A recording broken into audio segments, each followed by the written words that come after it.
శ్రీ గురుభ్యో నమః. తెలుగు వన్ ప్రేక్షకులకు స్వాగతం. మన దృష్టిలో భక్తురాలు అని మన లెక్కల ప్రకారం అనడానికి ఎక్కడా ఆధారాలు లేకపోయినా ఆవిడ ప్రవర్తన భగవంతుడు మెచ్చేట్టుగా ఉండడంతో, భగవంతుడు మెచ్చేది అంటే సత్ప్రవర్తన కలిగి ఉండడం, సంతృప్తి కలిగి ఉండడం, అతిగా మాట్లాడకపోవడం, గయ్యాళి కాకపోవడం, మాట్లాడిన మాటలు ఇతరులకు మేలు కలిగేవిగా ఉండడం, పెద్దల్ని గౌరవించటం, ఈ లక్షణాలు ఎవరికైతే ఉంటాయో వాళ్ళని భగవంతుడు మెచ్చుతాడు అని మనకి ఇందులో అర్థమవుతోంది. వరలక్ష్మీదేవి ఆవిడికి కలలో కనిపించి, నీ ప్రవర్తనకి నేను మెచ్చుకున్నాను, రాబోయే శ్రావణ పూర్ణిమకి ముందు ఉండే శుక్రవారం నాడు నువ్వు నన్ను పూజించు, అలా పూజించినట్టయితే నీకు సకలమైనటువంటి సంపదలు ఇస్తాను అని చెప్పింది. చెబితే తెల్లవారి అందరికీ చెప్పింది. అందరూ సంతోషించారు, అందరూ ఎదురు చూశారు. అనుకున్నట్టుగానే శ్రావణ మాసంలో పూర్ణిమకు ముందు శుక్రవారం వచ్చింది. ఆనాడు కలలో తనకి వరలక్ష్మీదేవి ఏం చెప్పిందో ఆ విధంగా ముందు రోజే చాలా చక్కగా ఏర్పాట్లన్నీ చేసుకుని, ముందు నాడు ఉపవసించి సాయంత్రం బ్రహ్మచర్యం పాటించి, మర్నాడు గోమయంతో అలికి, అంటే ఇప్పుడైతే కడుక్కుని అని చెప్పుకోవాలనుకోండి, చక్కగా మంటపం పెట్టి ఆ మంటపం మీద పంచపల్లవాలతో, అంటే ఒకప్పుడు మన వాళ్ళన్నిటికీ కూడా వీటిని ప్రధానంగా భావించేవారండి. పంచపల్లవాలంటే మామిడి, అశోకము మొదలైనటువంటి మర్రి మొదలైన చిగుళ్ళు, జువ్వి, ఈ చిగుళ్ళని తెచ్చి వాటిని కలశంలో పెట్టి, ఆ కలశంలో కొబ్బరికాయని పెట్టి కలశ స్థాపన చేసి యథాప్రకారంగా అమ్మ ఎలా చెప్పిందో అలా పూజ చేసింది. అంటే నిత్య నైమిత్తిక క్రియలన్నీ పూర్తి చేసుకుని, అంటే కాలకృత్యాలు, నిత్యం చేసే పూజలు, ఇంట్లో చేసుకునే పనులు, ఇవాళ వ్రతం చేస్తున్నాం, పూజ చేస్తున్నాం అని చెప్పి అన్ని పనులు మానేయకూడదు కదా, అవన్నీ కూడా పూర్తి చేసుకున్న తర్వాత ఈ వ్రతాన్ని చేసిందట.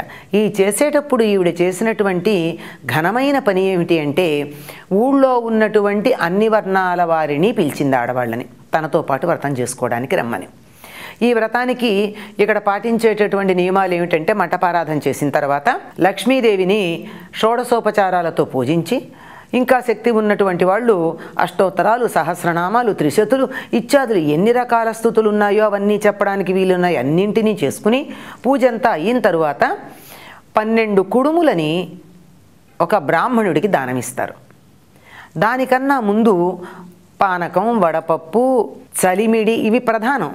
ఈ మూడింటిని కూడా అమ్మకి లక్ష్మీదేవి అవనండి, పార్వతీదేవి అవనండి, స్త్రీ రూపంలో అమ్మవారిని ఎప్పుడు మనం పూజ చేసినా, అసలు పురుష రూపంలో పూజ చేసినా ప్రధానంగా ఉండవలసినవి ఏమిటి అంటే పానకం, వడపప్పు, చలిమిడి ఇవి తయారు చేసుకుని, ఆ తరువాత కుడుములు చేసి, ఓపిక ఉన్నవాళ్ళు, శక్తి సామర్థ్యాలు ఉన్నటువంటి వాళ్ళు కుడుములు వండుతారు, లేక పూర్ణం బూరెలు వండుతారు. లేనటువంటి వాళ్ళు అంత లేదండి, మాకు పూజ చేసుకోవడమే మాకున్న ఆర్థిక స్తోమతికి ఎక్కువగా ఉంది, మేము పిండి వంటలు చేసుకునే ఆర్థిక స్థితి మాకు లేదు అనుకున్నట్టయితే తయారు చేసినటువంటి చలిమిడే మరికొంచెం చేసి 12 కుడుములుగా తయారు చేస్తారు. అమ్మవారికి 12, బ్రాహ్మణుడికి 12 చేసి 9 పోగులు ఉన్న 9 ముడులున్న తోరాలు తయారు చేస్తారు. ఇవి తయారు చేసి పూజ అయిన తర్వాత, అమ్మ పూజ అయిన తర్వాత ఈ తోరాలకు కూడా ఒక్కొక్క గ్రంథికి 9 గ్రంథులకి పూజ చేస్తారు. గ్రంథి అంటే ముడి.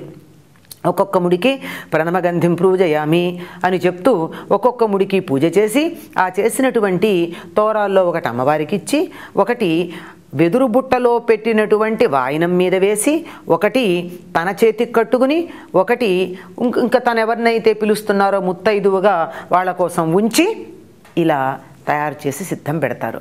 ఇంత అయిన తరువాత బ్రాహ్మణుడికి వాయనం ఇవ్వడానికన్నా ముందు అక్షతలు చేతిలో తీసుకుని వరలక్ష్మి వ్రత కథ చెప్పుకుంటారు. ఇందులో ప్రధానమైనటువంటిది ఈ వరలక్ష్మి వ్రత కథ.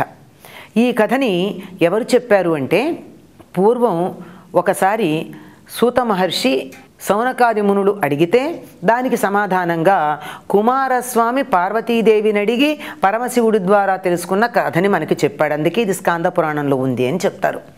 లోకంలో అందరికీ కూడా తల్లిదండ్రులు ఎవరు? జగన్మాత, జగత్పిత అనబడేటటువంటిది పార్వతీ పరమేశ్వరులు.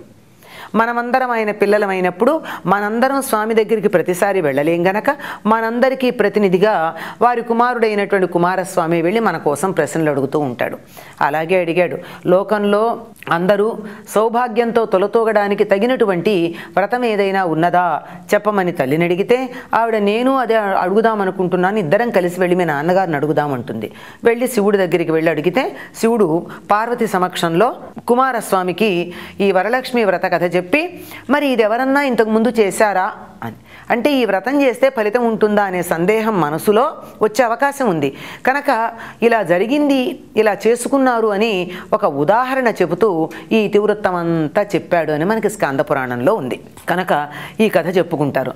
సరే, ఈ పూజంతా అయిన తరువాత ఈ చారుమతీదేవి ఊళ్ళో వాళ్ళందరినీ పిలిచి వాళ్ళతో కూడా పూజ చేయించింది. పూజంతా అయ్యి ఈ కథ కూడా చెప్పుకుని వాళ్ళు ఇలా అమ్మవారికి ప్రదక్షిణం చేస్తున్నారట. మొదటి ప్రదక్షిణం చేసేటప్పటికల్లా కాళ్ళకు అందెలు వచ్చాయట. గల్లుమని శబ్దం వస్తే ఏమిటా అని చూస్తే ప్రదక్షిణం చేస్తున్న స్త్రీలందరికీ కాళ్ళకి అందెలు కనపడ్డాయి. ఆ తరువాత రెండో ప్రదక్షిణం పూర్తి చేసేటప్పటికీ ఒంటి నిండా నగలు వచ్చాయట. మూడో ప్రదక్షిణం చేసేటప్పటికీ బయట గుమ్మంలో ఏదో కలకలం వినపడుతోంది. ఏమిటి ఈ కలకలం అని చెప్పి వాళ్ళు చూస్తే ఎవరైతే వీళ్ళింట్లో పూజ చేసుకోవడానికి వచ్చారో ఆ స్త్రీల యొక్క భర్తలు భార్యల్ని తీసుకువెళ్ళడానికి వాహనాలను తీసుకొచ్చారట. గుర్రాలు, రథాలు, ఏనుగలు మొదలైన వాహనాలు తీసుకుని భార్యల్ని తీసుకెళ్ళడానికి వచ్చారట. సరే, వాళ్ళందరూ సంతృప్తితో అమ్మా చారుమతి, నీ దయ వల్ల మేము ఈ వరలక్ష్మి వ్రతాన్ని చేసుకున్నాం నీతో కలిసి అందువల్ల దానికి ఫలితంగా మాకింత సంపదలు వచ్చాయి, ఇదంతా నీ వల్ల మాకు లభించింది అని చెప్పి చారుమతిని కీర్తించి అదంతా ప్రసాదించినటువంటి వరలక్ష్మీదేవిని కీర్తించి ఆ తరువాత ప్రతి సంవత్సరం కూడా శ్రావణ పూర్ణిమకు ముందు వచ్చే శుక్రవారం నాడు ఈ వరలక్ష్మి వ్రతాన్ని చేసుకుంటూ సుఖంగా జీవించారు అని చెప్పి సూత మహాముని శౌనకాది మహర్షులకు కుమారస్వామి శివుడి నుండి పొందినటువంటి ఉపదేశాన్ని తెలియచెప్పడం జరిగింది. ఈ కథ విని ఇంతటితో వదిలేస్తే ఈ వ్రతం చేసుకున్న ఫలితం ఎంత మాత్రం ఉంటుందో ఆలోచించాలి. ఏమిటి అంటే ఈ వ్రతంలో ఆవిడ పేరే ఉంది కానీ ఆవిడ భర్త పేరు లేదు. అంటే ఒక ఇతివృత్తానికి, ఒక సంఘటనకి, ఒక కథకి ఎవరు నాయకత్వం వహిస్తారో వాళ్ళ పేరే చెప్తారు మన మహర్షులు. వాళ్ళకి స్త్రీ పురుష వివక్ష లేదు మనలాగా. ఆ సంగతి మొదటిది. రెండోది, ఈవిడ పేరేమిటి? చారుమతి, అంటే మంచి బుద్ధి కలది. మంచి బుద్ధి కలది గనకనే వరలక్ష్మీదేవి ఈవిడ్ని అనుగ్రహించింది. అనుగ్రహించి నువ్వు వ్రతం చేసుకుంటే నీకు సకల సౌభాగ్యాలు ఇస్తానంది. కానీ ఆవిడ చెప్పేటప్పుడు నువ్వు ఒక్కదానివే చేసుకో, ఇతరులకి చెప్పద్దు అనలేదు. నువ్వు ఇతరులకి చెప్పు అని కూడా చెప్పలేదు. మనం బెనిఫిట్ ఆఫ్ డౌట్ అంటూ ఉంటామే, ఎక్కడన్నా మనం నిర్ణయం తీసుకోవాల్సి సందిగ్ధంగా ఉన్న పరిస్థితి వస్తే ఏం చెయ్యాలి? ఎక్కువ మందికి మేలు కలిగే విధంగా నిర్ణయం తీసుకోవాలి కానీ ఎక్కువ మందికి హాని కలిగేట్టుగా తీసుకోకూడదు అన్నది విషయం. కనుక చెప్పద్దు అనలేదు గనక ఊళ్ళో వాళ్ళందరికీ చెప్పింది. ఇది ఈవిడ మంచి బుద్ధికి తార్కాణం. అందుకే ఈవిడ చారుమతి అన్నది చక్కగా సార్థకమైంది. ఆ తర్వాత ఏం జరిగింది? 4 వర్ణాల వారిని పిలిచింది. ఇది సద్బుద్ధే కదండి. వర్ణ వివక్ష, వర్గ వివక్ష ఇట్లాంటివి చూపించేవాళ్ళు ఆలోచించాల్సిన విషయమే కదా. అందరినీ పిలిచింది. అయిన తర్వాత ఏం జరిగింది? భర్తలు తీసుకెళ్ళడానికి వచ్చారండి. అసలు సౌభాగ్యం అది. శ్రేష్టమైన లక్ష్మి ఏమిటి అంటే భార్యల వెంట భర్త రావడమే. వచ్చేటప్పుడు ఎట్లా వచ్చారో తెలియదు. ఎక్కడా కూడా భర్తలు తీసుకొచ్చి భార్యల్ని దిగవిడిచారు అని చెప్పాల. కానీ తీసుకెళ్ళడానికి వచ్చారు అంటే ఏమిటి? ఒంటరిగా భార్యలు వచ్చారు, కానీ తమ భార్యలు చేసినటువంటి పని వల్ల తమకింత ఐశ్వర్యం వచ్చిందనో మరే కారణంగానో భార్యల మీద ప్రేమ పెళ్ళుబికి భర్తలు వెంటబడి వచ్చారు. ఒక స్త్రీ, ఒక ఇల్లాలు కోరుకునేటటువంటిది ఏమిటి అంటే భర్త అనురాగం. ఒంటి నిండా నగలున్నా భర్త ఆదరణగా చూడకపోతే ఆ నగలు ఎందుకండి? పెద్ద పెద్ద భవనాలున్నాయి, ఆస్తులున్నాయి, కానీ భర్త మొహం కూడా చూడడు అంటే ఆ స్త్రీ ఏ రకంగా సంతృప్తి పడుతుంది? పడదు. కనుక నిజంగా స్త్రీకి కావలసినటువంటి ఐశ్వర్యం ఏమిటి, సంపద ఏమిటి అంటే భర్త ఆదరణ ఉండడం. రెండవది, అత్తమామలు ఆప్యాయంగా తన్ని చూసుకోవడం, తను పెద్దవాళ్ళని చూడగలగడం. ఇది ప్రధానం. ఇక్కడ వీళ్ళు చేసినటువంటి వరలక్ష్మిని పూజించటానికి బంగారు విగ్రహం పెట్టలేదండి, ఒట్టి పసుపు విగ్రహాన్ని పెట్టారు. అంటే పూజ చేయడానికి ధనం అవసరం లేదు, చిగుళ్ళు తెచ్చి పెట్టారు, అవి చాలు.